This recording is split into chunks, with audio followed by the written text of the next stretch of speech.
We're live here, Sports and Hip Hop with DJ Mad Max, Live 365, iHeartRadio, YouTube. We have one of the nicest coming out of West Philly right now. Goes by the name of D4M, Sloan. Sloan, what's going on, man? Welcome to the show. How's your night going, man?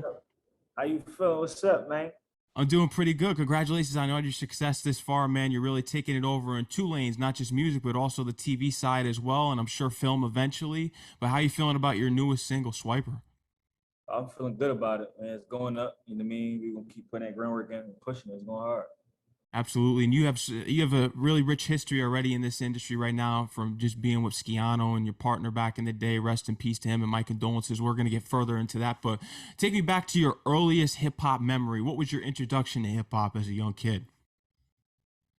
Well, I got two. that I was just thinking about my head. I remember I was younger, elementary school. I had to be around like first grade, and Lil Wayne licked me like a lollipop song. And I seen like the older kids listening to it on YouTube. I turned around. I ain't really know too much about YouTube either. And I just remember seeing that video and just seeing how lit it looked at. And it just like made me wanna just like live like that, like it was lit, you know what I mean? And the second one was I was in a car and Power 99 was on the radio in my city. And I heard it was like I thought it was a kid. It was like a young girl. And she was rapping. Oddly, her name was Roxanne. I can't remember. I really feel like it was Roxanne. But it was just rapping on the radio and it just sounded good. It sounded good. It made me want to rap. Those are your two influences, early memories right there. Lil Wayne, you mentioned Lollipop. There's a huge impact on the hip hop culture off the Carter 3 featuring Static Major. Most definitely. I could see you doing a remix to that or doing some sort of acknowledgement, being that's your favorite song. I know artists usually always want to pay homage, and they'll even remix and flip it on their own. You just give me an idea, man. You hear me? Don't be surprised to hear Consent with one of my new songs. Oh, but yeah, just so many early inspirations right there. What do you think is the most impactful hip hop album ever to come out of Philly from a Philly artist? I wouldn't necessarily say a hip hop album. I would probably say like it was a few singles. You had Beanie Sigel, Feel It in the Air. You had Freeway, What We Do Is Wrong. You had Meek Mill, Dreams and Nightmares intro. I would say those three. Dreams and Nightmares. That's a huge one for the city, especially the whole Philadelphia. You actually got a cosign from Meek Mill. Walk me through what that meant for you to get that cosign, being from Philly. Oh man, it was lit, man. It wasn't something I expected, but as a older guy in Philly and the inspiration on a lot of young rappers, I seen it happening, and him just showing love, like showing love back to the newer rappers in Philly. So yeah, I appreciated that. Respect to him. I hope you guys get a collaboration in the future. Just put it on for the whole Philadelphia. And almost definitely. You actually were a boxer early on in your career, and I heard that you got into a car accident. Unfortunately, got hit by a car. You broke your ankle, and you decided not to box anymore. Being from Philly, is there a favorite film that you have pertaining to the Rocky series or even one of the Creed films? Oh yeah, my fear it was the Rocky first and the second. Okay, yeah, against Apollo Creed. Yeah, my favorite scene. Well, you said Apollo Creed. Yeah, those two were the Rocky versus Apollo Creed. Or yeah, my favorite scene though was like when after Apollo Creed died from fighting. Okay, Gringo. Rocky 4. Yeah, that's one of my favorite scenes. So when he for him and he died, and I see how hard Rocky went, like how motivated he got from that. After he was like a little down about the passing of his friend and the terms that they was on, to see how he shook back from that, and for him that was a great scene. That was great. It was a strong scene. Him going to Russia, getting out there to train as well, not even in his own country, and going out there to beat Drago. That's crazy. Especially he was doing all the steroids too, so he had to go up against that as well. And the fact that he was able to take that down was a testament to him. Oh, for sure. That was amazing. Yeah. Does that relate to in any way? Because I know we're gonna get into it later in the show. Just a follow up question, real quick. Does that relate to any way with you when you lost Skiano? It feels like you had to fight this mental battle. Yeah.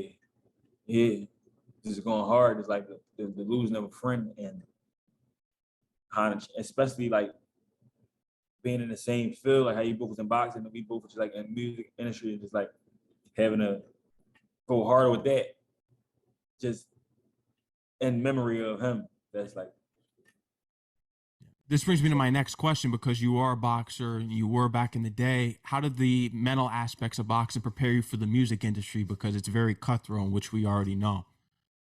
uh like being an athlete and like and rapping in the music industry, it's like it's both a competitive sport, you know. So everybody got to be going hard in the studio. Everybody got to go hard with like everything they do, because at the end of the day, it's the music industry, it's the music business. Everybody trying to get to a certain level. So just going hard and being consistent and dedication, hard work, all three of those: hard work, dedication, and consistency, both tie back to both aspects. Once things start to really take off here, because people are already calling you the King of Philadelphia right now, and that title usually goes to the person who's really making some noise out here and being a trendsetter for the longest time, would you consider just going back just one match with anyone of your choice for a celebrity boxing match? Would you ever consider that? Oh no, most definitely. That we might put that in work soon. Who would be a great match for you, you think, if there was anyone out there you'd love to go in a match with? I really seen only which rapper I seen like boxing. I seen DDG boxing. Seen DDG boxing. I seen I don't remember seeing other rappers boxing though. I know a lot of celebrities was boxing. I never seen too many rappers like boxing like. But any one of them, you know. Anyone, and you could definitely go toe to toe for them for sure. Skiano, you got to get into him, and just in memory of him. When was the first time that you met Skiano, for your fans out there who may not know the story?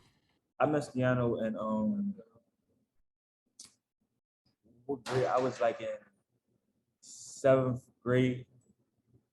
No, I knew his cousin first. I knew his cousin all my life. Young cousin, and I met him in 7th grade. And when we met, we just kicked it off, man. Like we kicked it off. It was not even on no music stuff, just hanging around. Like I mean, a real homie. I mean, going to his house, him coming to my house, just hanging around. We tried to make music back in the day, but we never could. Like our times where he'd be doing one thing this day, this and the third, he had to do this. But by the time we did make music, it was like lightning in a bottle. I mean, and it just went hard. And it worked. You guys were a dynamic duo, and it was a tough transition for you going to a solo artist. Was there any doubt that you faced early on, because you had the talent and potential right there, because your fans were so used to being as a duo? Was it difficult for you to transition that solo artist and really just carry on the tradition? Was there ever doubt there that you could do it? I wouldn't really say no doubt, but I would say I was like in in a lower like mode. I didn't really want to make music at the moment, like for them first 2-3 months. But I knew that if I didn't, it would all be for no reason. You know, like everything that we've been through, it would all have been for no reason if I never continued. You get what I'm saying? Yeah. It'd just been like it was like we did all this for no reason. Like we was living for nothing. It's difficult to deal with the passing of a close friend and just a loved one in general, and you guys were going to be making history together. You made history and you're carrying on his tradition. Did you seek out going to speak with a therapist by any chance to deal with the grief that you were going through at that time? No, I cope the pain by just well, I don't really know. I'm keep it being me personally. I don't really know how to cope with like feelings like like with like death and on the other side, like relationship with a partner. I don't know how to cope with feelings, period. So I don't really know. I don't really speak on them or talk about them. I like to listen to music. I feel like that's like a good like outlet for me. Just listen to music and just praying. I mean, I know God got me just thinking and praying, you know. You mentioned that you pray, so you're kind of spiritual. Do you ever feel as though that he's with you? Has there been any moments of you being out there on tour, performing, or even in the booth putting a song together, being like, man, this sounds like something me and him would have came up with back in the day? Do you ever feel like he's with you spiritually sometimes? Yeah, every time I'm in the studio, I feel like he with me. That's crazy. Like in the studio or when I'm performing, like, and that's crazy how that's like the only two times I can feel like he with me. You know what I'm saying? But other than that, no, I wish I could though. You know, wish I could like with this in the studio in there. I wish I'll be thinking about bro right now, man. I miss Ski, man. Yeah. What was your most memorable moment with him? It could be a studio session, anything. What was your most memorable moment with him? Oh man, there was so many. It was so many. Like just to think about one most memorable moment, the one that I can think of right now off the top of my head would be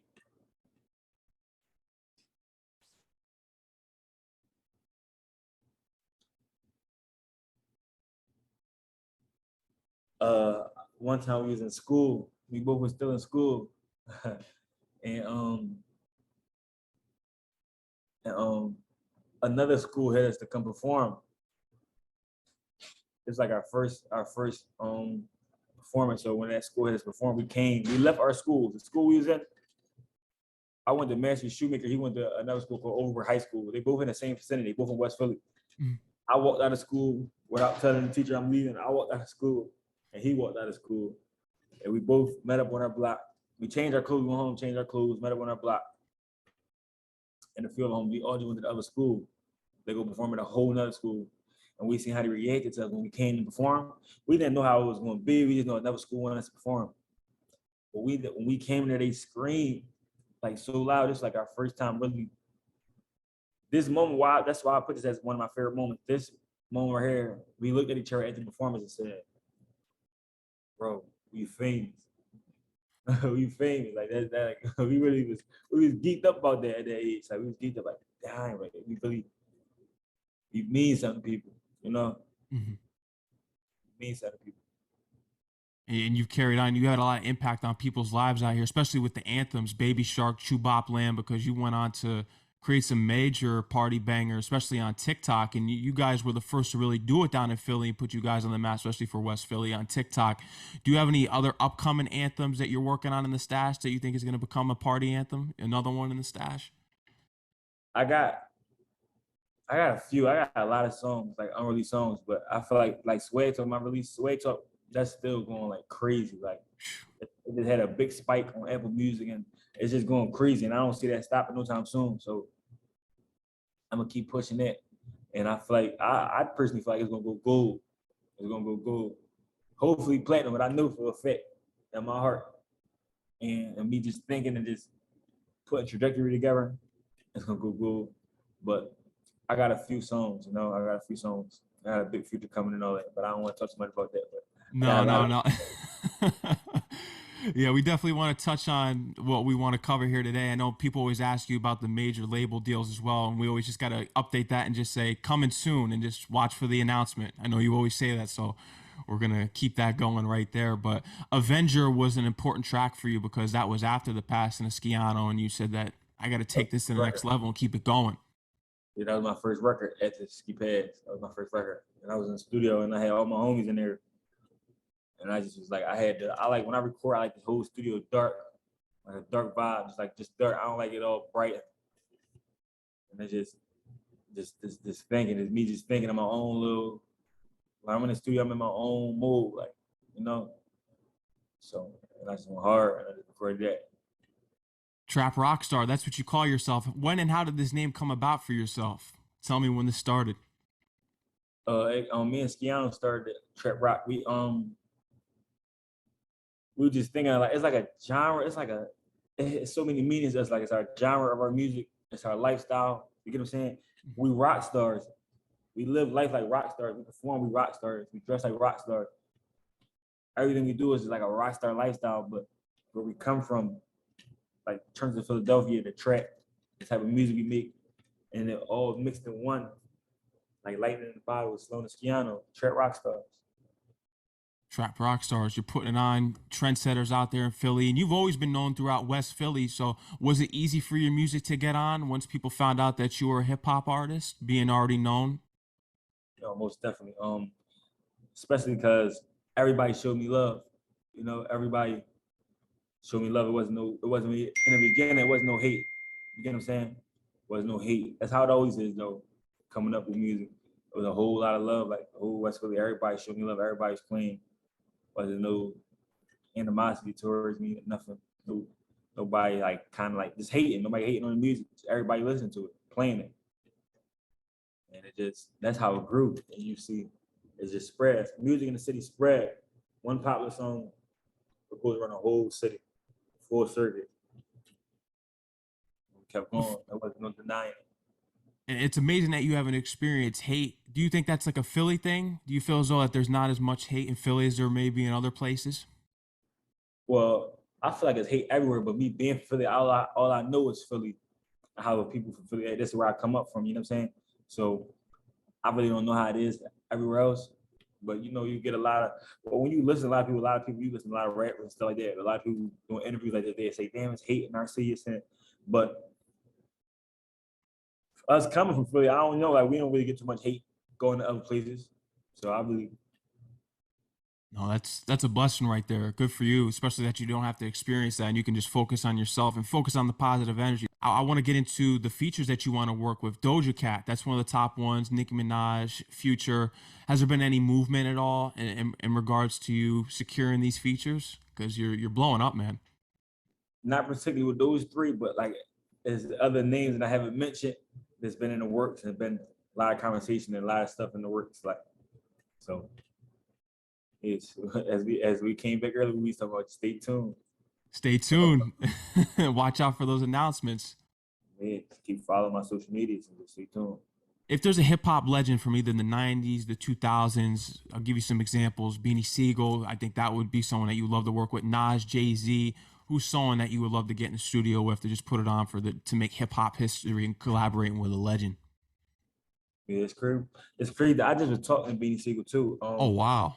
Like last month, we know some of the same people, and we was just talking. I mean, and but if it was somebody, I would say 50 Cent, Mm, and another person I would say is if I could have, it would have been DMX. I like that choice. Yeah, those like my top two that I would work. Especially your style, because your style, it kind of comes to that whole pain. Because I feel pain when I listen to your music. DMX had a lot of pain in his music, what he was going through. It's dark and hell is hot, flesh of my flesh, blood of my blood. He was always speaking about Damien and the demons he was going through. And I feel as though there's pain in what you express in your music, especially that gritty and just the voice, because you got your own voice that you established in your music, and it's raw and gritty for sure. Almost definitely. Yeah, Yeah. that voice, the voice period. That's why I just named those two because like coming up in the era, they both had like a different voice. You know what I'm saying? And it just was like you could do so much with different voices, just being unique. Period. But like,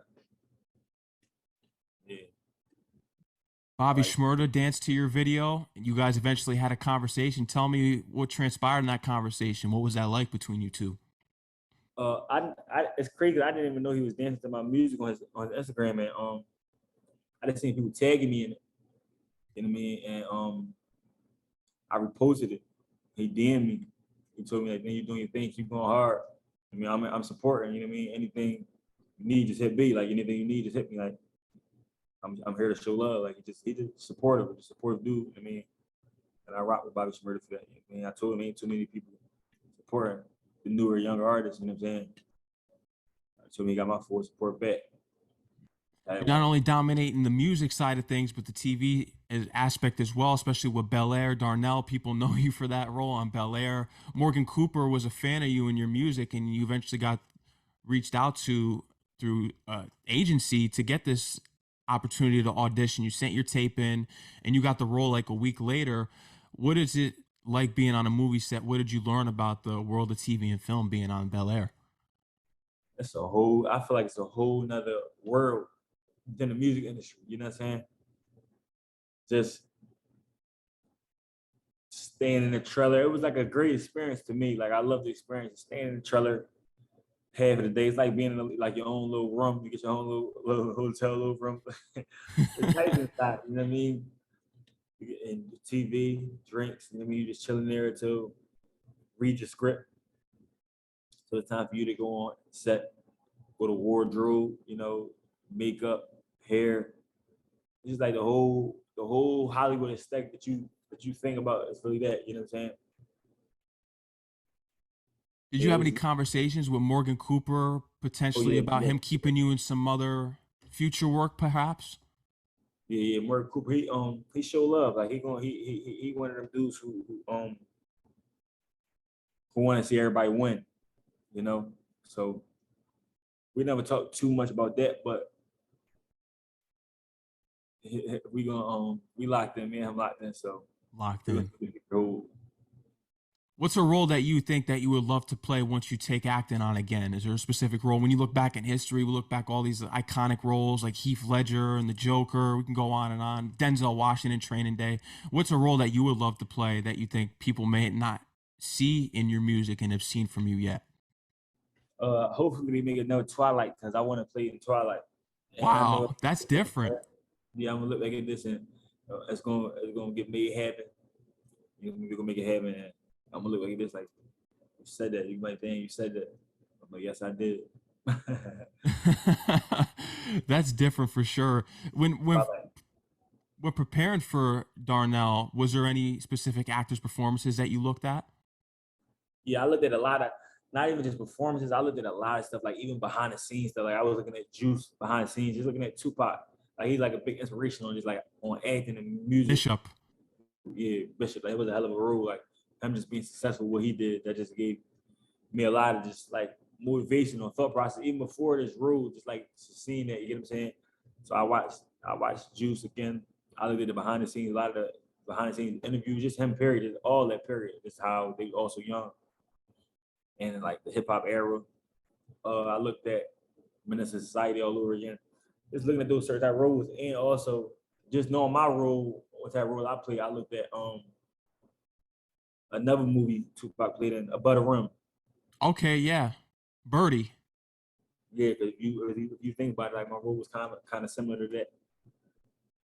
Birdie, Yeah, yeah, he played in there. He's got some iconic roles. That's one of them. People don't bring up Birdie too much, but that's definitely one of the ones up yeah. there. Bernie Mac was in that movie. There was a lot of good iconic legends in that movie. Yeah, Wood Harris, he was in there. The, Iconic. Rapping and acting, just trying to keep up with Pac was something that Dave East referenced on one of his songs. Is Tupac your top rapper actor? yeah, yeah. It's crazy. That ties back to what you said. Like one of my first music experiences, hip hop experiences. Tupac. My mom had a bunch of CDs inside a CD case of Tupac and DMX, and I can't even remember who else in there. Biggie Smalls. So yeah, The legends.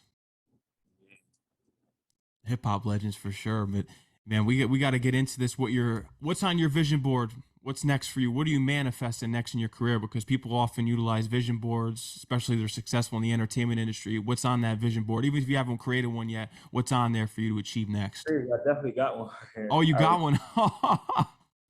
uh, it's a lot, but I'm gonna say like two. Like my next two, I'm gonna say gold, platinum, and diamond. Mm, I mean, music wise, like this with my music. I mean, create a label. Uh, I do want to take it to the extremest level I could take it. You know, that was one of the questions that I had for you because Benny the Butcher said on the song Burden of Proof last year was about branding. This one's about expanding. How are you planning on expanding your brand? Because you just touched on the record label, but how about even a charity foundation? Have you thought about expanding your platform and doing some things for charity? no, yeah, most definitely. I'm currently like about to put together like something like schools, a back to school. A back So to I'm school trying to figure drive. out, yeah. I wanted to get away book bags, but I don't really. I want to do something more special, So I don't want to speak too much on it because I don't know. I want to do something special. Make it a surprise as well. Yeah, make it a surprise too. Upcoming month. Yeah. You released Full Moon. That was the first major one right there with the project wise. How's the next project going to connect to this message wise and just the evolution of you as an artist because you're evolving every day? My next project is going to be special, and I always think about this. It's crazy that you brought this up. My next project is going to be special because you get to see every different aspect of Sloan. Like my full moon tape was like more just like I'm back full moon, like full wolf mode. This project you're gonna get to see like feelings, whether they sad, whether it's love, you know what I'm saying? You're gonna see treacherous, like the wolf. You're just gonna see every aspect of D4M Sloan. Every aspect. and I never really gave him a love song before and all that. So, or a pain song. So you get to see that. You're gonna see everything. Yeah. And we'll be staying tuned to that. I know that's going to be another one for the announcement page. Just stay tuned and locked in for that. I know Christina wanted me to lock in here this question for your $1 million deal. Mm-hmm. Tell us about it, man. Oh man, it was a long. After Ski died, it was a long. How long ago? Like Ski died in 2020, and it's 2022 right now. Damn, it was 2 years. I didn't even think about it. I just thought about it. Me, my own manager, Rasheen Farlow, Christina, my whole team, Corey Walker. We've been in conversation this past whole. How many months has that been? Maybe 5 months. 5 months, and just going hard. Like just first, we just building a lot of stuff out, going hard, and 5 months ago, I'm gonna say 5 months ago. Well, let me start. I want to bring you all back. Corey Walker, my A&R, Mm-hmm.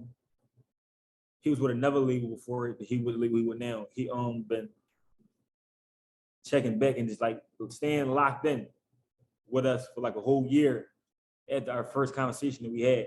Because he originally heard me from, I think I don't know if it was my song. I don't know what song I think it probably was like Blockbender.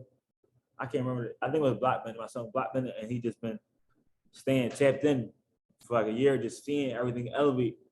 And once he got the position he got now, he wanted to make it his goal to just lock me in as his artist, as signing me as his artist. So we end up signing a distribution deal first, you know. Then I dropped a song called Swag Talk. That's a big one. It went crazy on TikTok. It went crazy. So then a lot of other labels start reaching out. Like every label you could think of was reaching out. You know what I'm saying? So we was taking meetings. Me and my manager was going to like New York, back and forth, like just taking meetings back to back. And just, how many months? I'm trying to do the time frame on months. How many months there? Like after that, February. Yeah, February. So like a 2 months later. I can't think of the months. It's so the months. It's probably like I would say 2 months. I would say 2 months later, we end up locking in this with AWAL. He been talking to the AWAL. I don't want to say all the labels that we talked to, but we talked to every label, and we end up coming to agreement on putting this deal together right here. And we're here. We're here. No, congratulations on that, because I know in all your interviews when I'm doing my research here, it was always just wait, just wait, just wait. But now you finally arrived. And how does it feel? How are you celebrating? I know the next project is going to be the evolutionary stage and just how you've grown as an artist, but how are you celebrating and what's next here? I wouldn't say celebrating because we still got a lot of work to do, you know. So I'm just really just planning. We just planning. That's basically what we're doing right now. Planning a bomb, the biggest bomb. Just seeing how we just gonna drop it, like explode, take over everything, burn the whole world down. The ultimate takeover. The ultimate takeover. That's basically. What's the most important thing you've learned in this industry as far as making it as an artist? What's the number one thing that you learned? It could be an aspect of patience. What's something that you learned in order to just keep going, in order to get this deal and level up in your career?